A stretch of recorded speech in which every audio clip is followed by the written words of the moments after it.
Oke, bismillah. Assalamualaikum warahmatullahi wabarakatuh. Bismillahirrahmanirrahim. Alhamdulillahi rabbil alamin. Wabihi nasta'inu ala umurid dunya waddin. Allahumma sholli wa sallim wa barik ala habibina wa syafi'ina Sayyidina wa maulana Muhammadin wa ala alihi wa ashabihi wa man tabi'ahum bi ihsanin ila yaumiddin. Amma ba'du. Bismillah.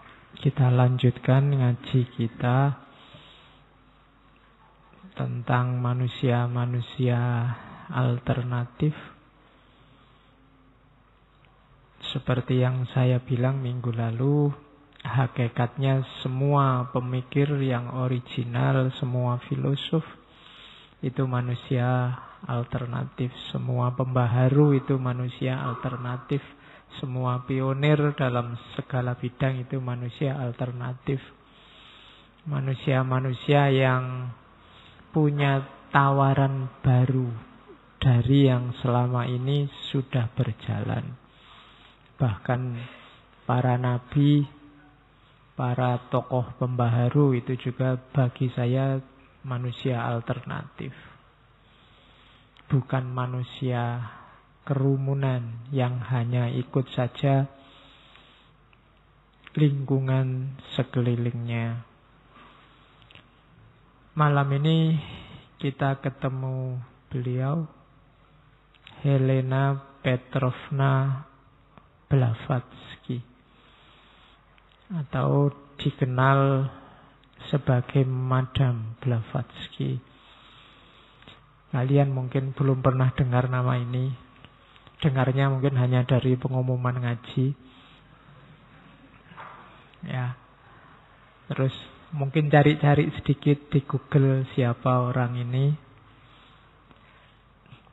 Helena Petrovna Blavatsky ini menurut saya punya andil besar dalam munculnya gagasan-gagasan yang hari ini booming. Seperti agama universal, agama cinta, pluralisme, apalagi persaudaraan universal dan yang sejenis itu. Tokohnya sangat kontroversial. Tokoh kontroversial itu penggemarnya banyak, yang tidak suka juga banyak. Cirinya orang terkenal itu.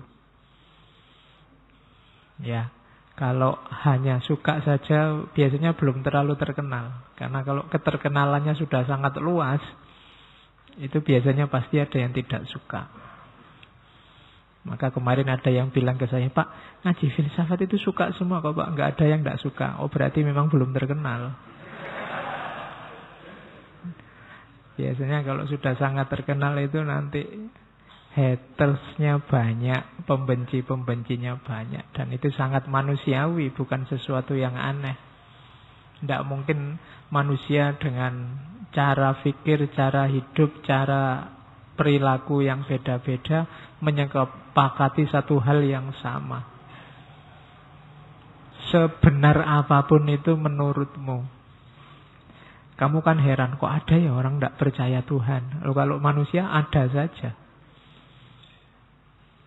Kok ada ya yang tidak percaya bahwa hidup ini sementara? Kalau itu manusia ada saja pasti. Yang paling absurd sekalipun ada yang percaya dan ada yang tidak percaya. Maka kita jangan kagetan. Tugas kita untuk menghadapi semua itu yang pertama adalah Iqra.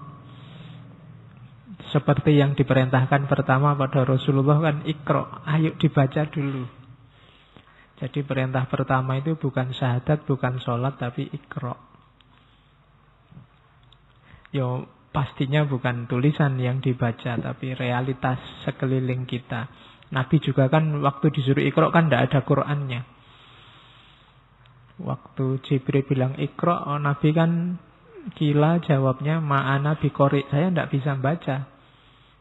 Terus Jibril bilang lagi Iqra. Itu bukan berarti Jibril nggak dengar jawabannya Nabi. Kalau kamu mungkin Kipi atau Jibril itu sudah dijawab, nggak bisa membaca kok diperintah lagi suruh membaca. Maksudnya membaca realitas sekeliling. Bacalah kondisi masyarakatmu, bacalah saudara-saudaramu yang sekarang rame bertarung di medsos.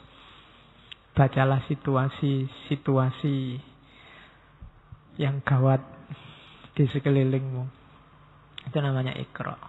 Blavatsky juga pada zamannya tokoh yang kontroversial. Ada yang sangat cinta, dianggap ini manusia istimewa. Kalau bahasa Islam ini setengah wali, setengah nabi mungkin. Ada yang sangat benci, dianggap penipu, dianggap dia hanya tokoh plagiat. Ada yang benci, dianggap agen-agennya, antek-anteknya Yahudi. Kayak pikiran-pikirannya Harun Yahya. Bagi Harun Yahya ini agen Yahudi, agen Zionis. Kok yang ketangkep malah Harun Yahyanya kemarin. Oke, Blavatsky ini asli Rusia, blasteran Rusia sama Jerman. Wajahnya jadi semacam itu. Ya. Cuma ini bangsawan. Jadi bangsawan kalau di kita darahnya biru. Tapi saya cari-cari referensi bahasa Inggris yang bilang bangsawan itu blue blood, tidak ada. Kata-kata darah biru itu adanya di Indonesia saja. Jadi dia ini aristokrat Rusia yang sejak kecil memang suka piknik. Cuma pikniknya tidak sembarang piknik. Menjelajah. Nanti dia dikenal mengumpulkan, menggali semua khazanah spiritual agama-agama. Saya tidak tahu Islam termasuk apa tidak. Tapi di antara bukunya nanti ada yang judulnya The Secret Doctrine. Secret Doctrine itu nanti isinya ajaran-ajaran spiritual. Yang menggeluti dunia tasawuf, dunia mistik, mungkin tidak terlalu asing yang diomongkan oleh Blavatsky. Nanti dia ini kelahiran 1831, meninggalnya 1891, jadi tidak sampai tua umur 60 tahun. Kemudian mendirikan organisasi nanti yang sangat terkenal. Namanya Theosophical Society. Masyarakat Teosofi. Sama temennya namanya Alcott dan Judge. 3 orang ini tahun 1875 nanti mendirikan Masyarakat Teosofi Internasional. 5 tahun kemudian pindah ke India. Pokoknya dia masuk semua aliran-aliran, sekte-sekte rahasia yang mengajarkan ajaran-ajaran rahasia. Nanti buku pertamanya judulnya ISIS Unveiled, bukan ISIS yang sekarang berontak itu. Kan ini kan abad-abad, masih awal abad 19. ISIS itu Tuhan di Mesir kuno. Beberapa bukunya diterjemahkan dalam bahasa Indonesia, kalian cari. Sopo ngerti ada yang jualan buku-buku lama. Karena ajaran ini sangat terkenal. Ajaran-ajaran yang belakangan dikenal sebagai teosofi. Blavatsky ini sosoknya kalau digambarkan, ya besarlah, orang bule barat kan besar-besar, nggak kayak Indonesia. Sukanya pakai baju besar-besar, karena perempuan mungkin daster. Cincinnya banyak. Perokok berat. Suka ngerokok. Yang suka rokok boleh ada contohnya Blavatsky. Cuma cewek. Terus tidak menikah. Ada yang bilang menikah bahkan sampai 2 kali, tapi sampai meninggal masih perawan. Coba kalian cari ya, ada konsep namanya celibacy by marriage. Jadi aslinya selibat. Selibat dalam arti tidak melakukan hubungan seks, tapi nikah.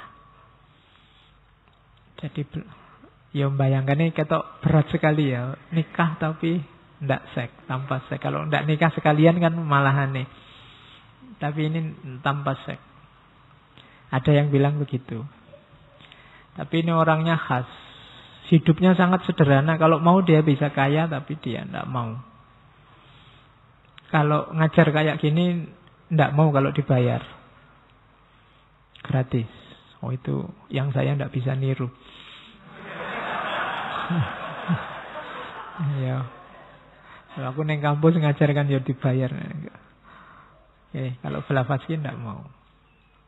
Jadi kegemarannya itu bagi yang suka menggali tema-tema spiritual yang agak dalam, nanti Blavatsky banyak mengungkap. Yang saya bawa malam hari ini tidak semua, saya bawa beberapa yang mungkin bisa kalian tangkap. Nanti ada beberapa isu-isu tentang kematian, tentang akhirat, tentang setan, tentang macam-macam yang kalau di barat namanya okultisme, tidak saya bawa. Saya bawa yang sekiranya kalian bisa nyampe. Belajar tokoh itu kan kita ambil yang mungkin kontekstual, bisa manfaat untuk kehidupan kita. Cuma ini pembacaan saya saja yang menurut saya ini penting saya bawa. Tapi sisanya bagi yang tertarik ya monggo belajar sendiri. Ada beberapa buku saya kira yang sudah diterjemahkan dalam bahasa Indonesia tulisannya Blavatsky. Carilah web-webnya, situs-situsnya saudara-saudara yang ada di aliran teosofi. Di Indonesia banyak. Di Indonesia itu masuk pertama tidak lama setelah cabang India dibuka tahun 1880 sekian, 83-an. Di Pekalongan masuk pertama kali. Terus nanti kongres pertama tahun 1907 itu di Jogja. Jadi kongresnya pertama di Jogja. Dan nanti diakui sebagai cabang resminya Theosophical Society International itu tahun 1912. Dan sangat berpengaruh, gagasan-gagasannya sangat berpengaruh. Bahkan ada beberapa tempat dulu tapi di Jakarta dan Semarang yang pakai nama Blavatsky. Dulu ada jalan, sekarang mungkin Jalan Merdeka Utara. Dulu namanya Blavatsky Boulevard.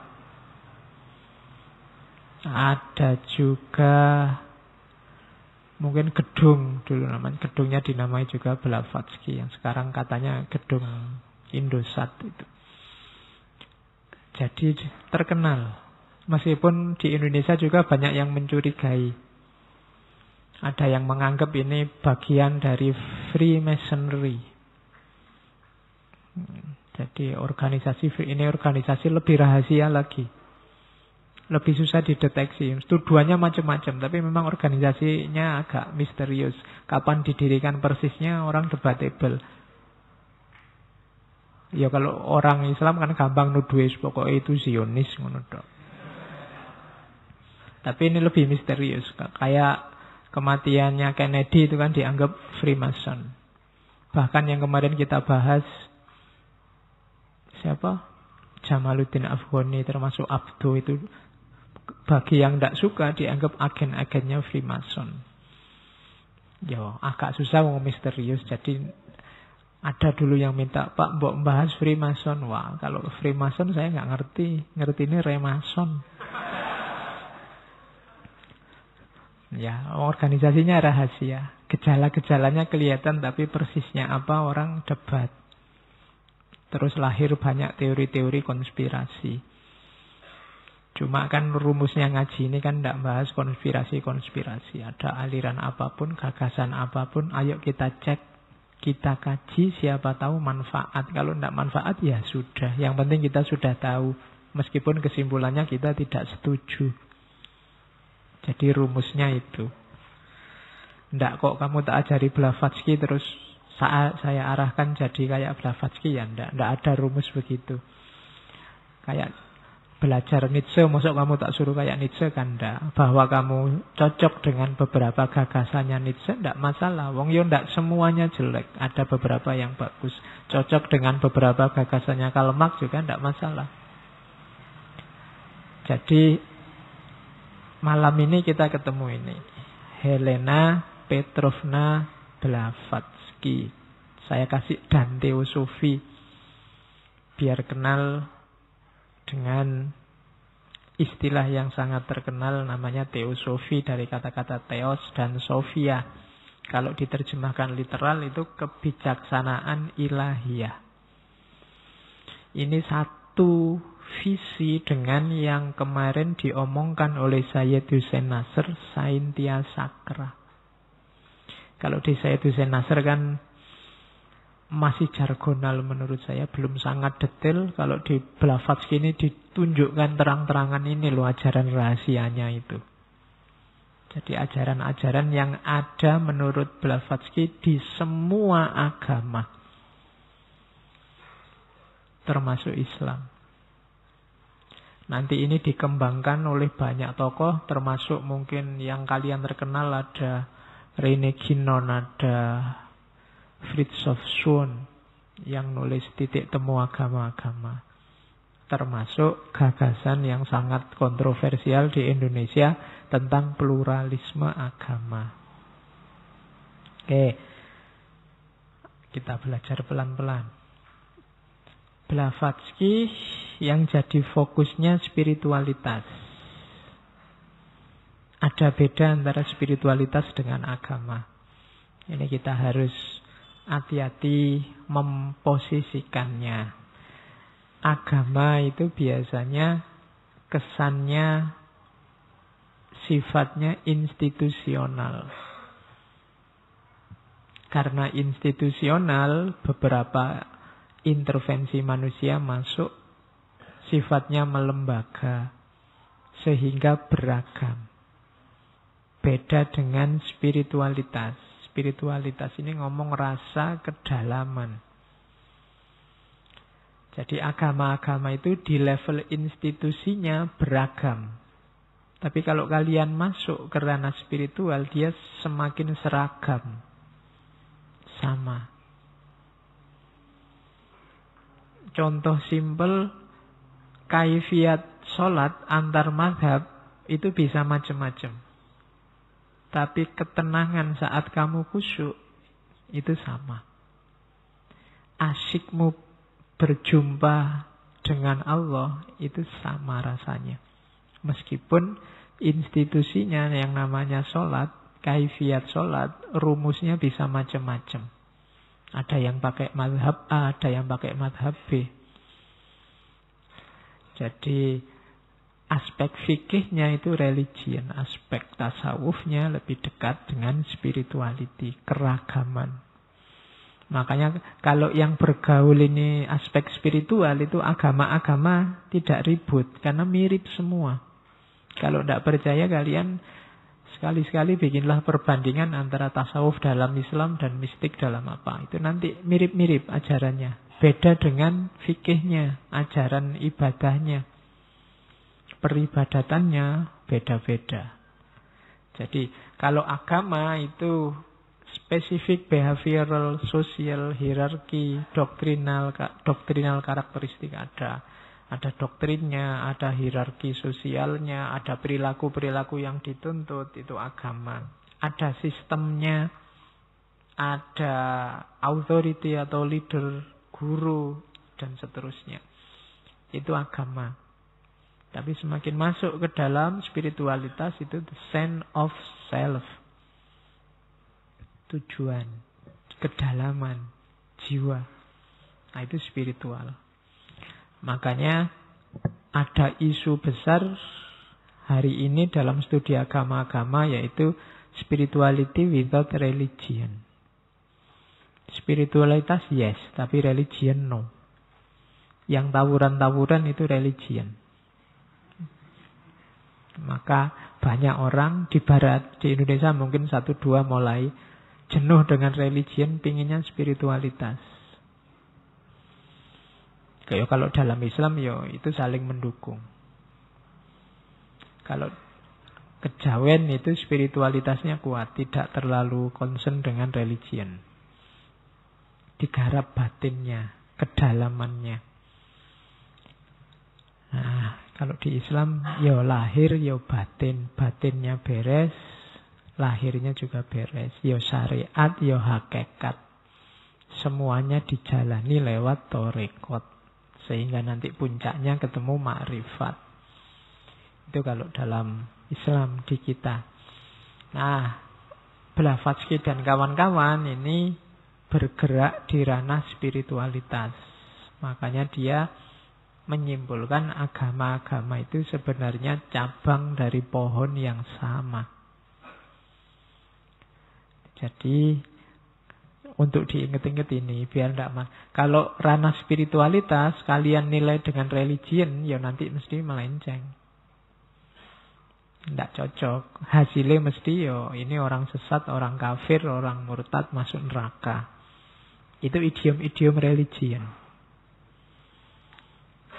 Sementara malam ini kita ngomong di ranah spiritualitas.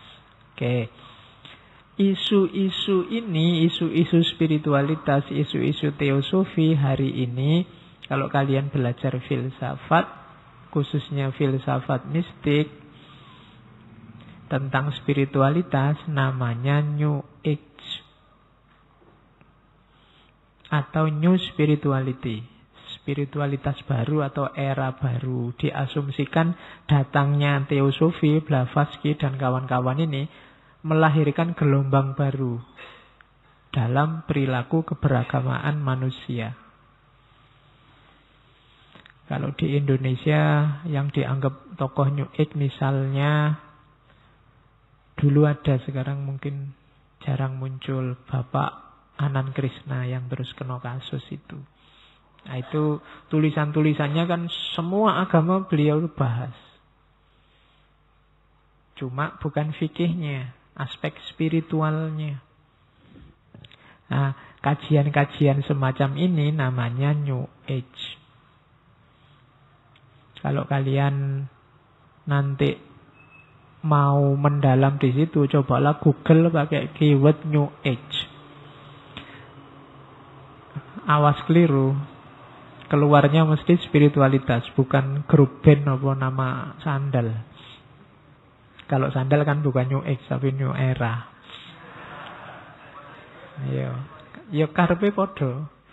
Era baru, masa yang baru. Jadi sudah tidak zamannya lagi gegeran karena beda agama. Karena toh hakikatnya sama, itu maunya New Age. New Age itu bukan berarti orang ninggal agamanya, enggak. Tapi jalani saja agamamu sedalam-dalamnya, nanti kamu ketemu hakikat. Kalau bahasa Tafsir begitu. Tidak harus yang Kristen pindah ke Islam, atau yang Islam pindah ke Yahudi, enggak. Oke, itu ranahnya. Jadi ranahnya spiritual, kajiannya namanya New Age. Terus, apa sih yang mendorong Blavatsky melahirkan teosofinya? Ini awal abad 19. Ketika asik-asiknya Barat dengan imperialismenya dan sainsnya. Jadi situasi saat itu, teknologi dan sains jadi idola. Cuma zaman itu idolanya bukan idola untuk dikonsumsi, tapi idola untuk diproduksi dan dikembangkan. Indonesia hari ini mungkin sains dan teknologi juga idola, tapi sains dan teknologi di kita kan tidak dikonsumsi, tidak diproduksi tapi dikonsumsi. HP, laptop, apalagi. Itu kan idola hidup kita hari ini, tapi sebagai konsumen. Di Barat saat itu, orang sedang gemar-gemarnya sains. Temuan-temuan baru meludak luar biasa. Meskipun awalnya banyak tentangan, banyak kritik dari agama. Temuan-temuan baru mengagetkan orang. Dulu orang menemukan kereta api itu dianggap mesinnya setan. Orang yang masuk ke situ itu dianggap naik setan. Dulu. Penemu kereta api dituduh kerjasama dengan setan. Iya. Lama-lama yo mungkin enak. Lu kok enak bisa cepet. Akhirnya ndak, ini ada rumusnya, ada kalkulasinya. Sains itu kan kalkulasinya jelas. Dan orang, temuan-temuan baru banyak, semakin orang senang, semakin orang cinta sama sains. Terus cuma ada efeknya nanti di yang ketiga itu, jatuh cinta sama sains akhirnya berpengaruh pada kualitas hidup. Kualitas hidupnya akhirnya mentok di materi dan cara berpikir positivistik matematika. Efeknya di situ. Spiritualitas tidak laku. Itu yang terjadi di barat zaman itu. Belum lagi kolonialisme dan imperialisme. Kenapa barat bisa mengkoloni dan menjajah kita? Karena mereka menguasai sains. Kalau menguasai sains itu kan tekniknya banyak. Bahkan yang saya baca salah satu temuan monumental zaman itu kan senjata api. Yang bisa ditenteng kemana-mana ringan. Kalau dulu mungkin sebelumnya orang perang itu yo pakai mesiu, pakai alat peledak. Tapi kan nggak kayak barat yang menemukan senjata api itu. Yang bisa ditenteng. Kalau dulu kan besar-besar itu Mojopahit. Zaman Demak, zaman Pajang perang yo ada alat besar itu. Setelah kenal dari Cina, kenal dari barat. Tapi orang barat kenal senjata api. Itu yang bikin terus mereka bisa menaklukkan kemana-mana. Kalau punya senjata api kan gampang. Ada orang ngamuk bawa senjata apa saja, bambu runcing kah, keris kah, anu kah, dari jauh aja dar, selesai. Kamu belajar di perguruan silat bertahun-tahun, kamu pakai jurus apa, mau Wiro Sableng apa mau apa, monggo tembak aja dari jauh, selesai. Jadi mereka akhirnya bisa dengan bekal sains dan teknologi mendominasi dan membentuk peradaban sampai hari ini. Cuma efeknya apa? Nalarnya jadi material dan positivistik. Terlanjur jatuh cinta dan percaya sama materi. Akhirnya apa? Yang non-materi dibuang, ditinggalkan atau dipinggirkan. Namanya nanti sekuler. Sekuler itu agama yang ngurusi agama, sains urusan dunia, sains lebih penting. Atau nanti jadi deistik. Deistik itu ya sudah, Tuhan itu menciptakan alam terus selesai. Alam ini ada hukumnya, tugas kita mempelajari hukum alam. Tuhan sekarang nganggur. Ya, Tuhan itu nunggu besok setelah kiamat kita dihisap satu-satu. Sekarang tidak ngapa-ngapain, ya urusanmu sendiri, dunia ini sudah dikasih hukum alam. Itu nanti pandangan deisme. Tuhan kayak tukang buat jam. Setelah jamnya dibikin kan sudah jalan sendiri. Nah, itu nalar deisme. Ekstrimnya nanti jadi ateis. Lebih ekstrim lagi jadi agnostik. Itu situasi awal abad 19. Dan nanti dari situ Blavatsky ingin menggali khazanah-khazanah spiritual, khususnya di timur. Yang sangat mewarnai ajaran-ajarannya Blavatsky itu Buddhisme sama Hinduisme sebenarnya.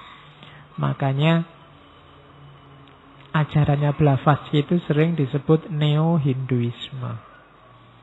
Meskipun ada sentuhan-sentuhan mistiknya Yahudi, namanya Kabbalah. Ya, kalau Islam punya tasawuf, kalau Yahudi punya Kabbalah. Sama isinya ajaran-ajaran mistik. Jadi Blavatsky ini menjelajahi itu semua. Katanya Blavatsky, kenapa sih kok dia menjelajah ke sana? Ada dua masalah besar. manusia. Masalahnya apa? The collective maturity of mankind. Kematangan kolektif manusia. Manusia ini kalau dihitung umur peradabannya, jane sudah tua. Kita sudah hidup ribuan tahun. Apalagi kalau dihitung sejak zaman Nabi Adam. Tapi perilakunya masih kanak-kanak. Cara menghadapi alam semesta sama sekali tidak dewasa. Cara hidupnya sama sekali tidak dewasa. Masih kayak anak kecil. Tidak pemimpinnya, tidak ulamanya, tidak rakyatnya. Itu kaya cah cilik kabeh. Tidak dewasa-dewasa kita. Kita selalu mengulang kesalahan yang sama berulang-ulang. Kita tidak matang-matang. Nenek moyang kita dulu mengalami apa, sekarang kita mengalami hal yang sama. Dan melakukan hal yang sama. Sekarang isu yang lagi rame, memanfaatkan agama untuk kepentingan politik. Itu tidak baru, tidak cuma sekarang. Dulu juga banyak dan sering. Kalau ada yang masih ingat ceritanya waktu ada perang Siffin antara Muawiyah dan Ali. Itu kan waktu Muawiyah mau kalah, terus nyuruh Quran ditaruh di tombak. Sehingga pasukannya Ali nggak mau nyerang. Kenapa? Lah itu Quran ya. Kalau tak serang nanti menistakan agama aku. Pinternya Muawiyah. Lah itu kan Qurannya dimanfaatkan untuk kepentingan politik. Contoh vulgarnya begitu. Dan sejarah banyak berulang. Kita tidak matang-matang. Collective maturity. Kita tidak matang-matang dalam hidup kita. Itu yang digelisahkan oleh Blavatsky. Tragedi-tragedi besar kemanusiaan selalu berulang meskipun bentuknya berbeda. Dulu zaman jahiliyah ada orang ngubur anak perempuan hidup-hidup. Sekarang banyak orang melakukan aborsi. Podo wae itu. Lebih sadis lagi, belum lahir sudah dikubur. Kalau dulu nunggu lahir terus dikubur. Kita lebih jahiliyah. Tidak matang-matang kita. Selalu ngulang kesalahan yang sama. Kenapa bisa begitu? Ternyata sosial dan cultural structure-nya kita bangun secara sama, tidak berubah. Situasi sekeliling kita ternyata ajek. Cara kita mengelola kehidupan bersama juga tidak berubah-berubah dari generasi ke generasi. Penyakit kita dua. Berarti PR kita dua. Kita mengubah diri kita dengan jalan antara lain struktur sosial dan kulturalnya juga harus direnovasi. Basisnya jangan cuma sains, jangan cuma pakai akal yang materi. Kesejahteraan parameternya jangan cuma makmur. Pendapatan per kapita dolar tidak turun. Kalau hanya itu, nanti kita akan mengulangi kesalahan yang sama. Kita tidak matang-matang. Nah, itu problem manusia hari ini, katanya Blavatsky. Dari situ nanti lahirlah persaudaraan universal yang namanya Theosophical Society. Katanya Blavatsky, Theosophical Society itu sintesis antara sains, agama, dan filsafat. Tujuannya apa? Menghidupkan kembali kebijaksanaan kuno. Yang itu sudah ada, sudah dijelaskan, diisyaratkan di hampir semua peradaban termasuk filsafat. Ketika Plato bikin simbolisme alegori gua, itu sebenarnya sedang mengisyaratkan ke sini.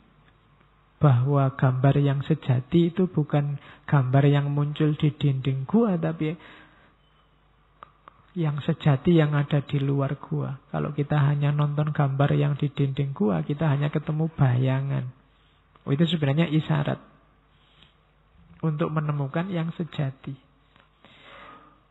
Kalau di Yunani ada aliran yang membahas ancient wisdom, ini namanya hermetisme. Sistem pengetahuannya namanya gnostik. Nanti dikenal juga gnostisisme. Terjemahan kasarnya dalam epistemologi Islam nanti muncul ilmu laduni. Jadi arah-arahnya nanti ke sana. Cuma ini nanti jadi lembaga perhimpunan teosofi. Jadi teosofi internasional. Jadi Theosophical Society. Ini didirikan tahun 1875. Setelah sebelumnya Blavatsky ini sama temennya buka jasa konsultasi spiritual. Apa ya konsultasi spiritual lagi neng TV kaya sekarang siapa? Roy. Ya enggak tahu ya, bayanganku kok kayak gitu-gitu, tapi ya enggak tahu aslinya. Cuma kan kalau di TV belum melahirkan ini, siapa ngerti besok lahir ini. Persaudaraan Teosofi. Yang sebelah kanan itu simbolnya. Jadi ada gambar ular, ada gambar bintang David, Seal of Salomo atau ya heksagram. Kemudian ada gambar salib versi Mesir kuno yang disebut Ankh. Nanti ada simbol swastika dan ada simbol Hindu Om. Itu ada maknanya, termasuk ada kalimatnya. Kalimatnya saya ambil yang bahasa Inggris. There is no religion higher than truth. Tidak ada agama yang lebih tinggi dari kebenaran. Kalau agama itu benar berarti ya memang itulah kebenaran. Kalau ular itu simbol kebijaksanaan, simbol keabadian. Ular yang makan ekornya sendiri. Kan tidak ada habisnya. Kan ada orang harus cerdik, bijaksana seperti ular dan tulus seperti merpati. Kan ada analogi gitu. Karena ular itu simbolnya kebijaksanaan, pinteran. Kalau heksagram itu, ada yang ngomong itu simbolnya Yahudi bintang David. Itu sebenarnya simbol kesatuan. Bahwa alam semesta realitas itu saling mempengaruhi. Kemudian Ankh itu secara letterlek bahasa Mesir artinya hidup. Jadi simbol kehidupan. Kehidupan itu saling berkait, saling mempengaruhi. Kalau swastika itu simbol spiritual paling tinggi dalam mistik India, meskipun disalahgunakan oleh Hitler. Ya, itu kendelnya Hitler itu kan di situ. Padahal itu sangat spiritual orang. Bagi Hindu puncaknya spiritual disimbolkan dengan swastika. Kalau yang Om itu simbol kesadaran ilahiyah paling tinggi. Kalau dalam Islam mungkin tauhid. Ya kalau kalimatnya tidak ada agama yang lebih tinggi daripada kebenaran. Dan nanti ya Tuhan itulah yang kita sebut sebagai kebenaran. Jadi itu makna simbol-simbolnya itu. Jadi membikinnya enggak. Ya simbol itu kan memang ada maknanya kayak Garuda Pancasila. Kalau sayapnya itu simbol dari hari kemerdekaan. Sebenarnya bisa kamu maknai lebih dalam dari itu kan kita memaknainya cuma kuantitasnya. 17, ekornya 8, yang 45 apanya? Bulu lehernya. Nah, kalau cakarnya simbol apa? Tidak ada. Yuk kamu maknai yang bagus-bagus. Terus matanya simbol apa? Kenapa kok nengok ke kanan? Itu nengok kanan apa kiri? Apa enggak tengen dia ke sini terus misalnya? Itu maknanya apa? Kamu maknai biar dalam. Jadi eman-eman kalau cuma dimaknai kuantitasnya ya. Cuma itu berarti simbol hari kemerdekaan gitu kan enggak enak. Ada makna yang kayak gini kan agak unik, mendalam maknanya.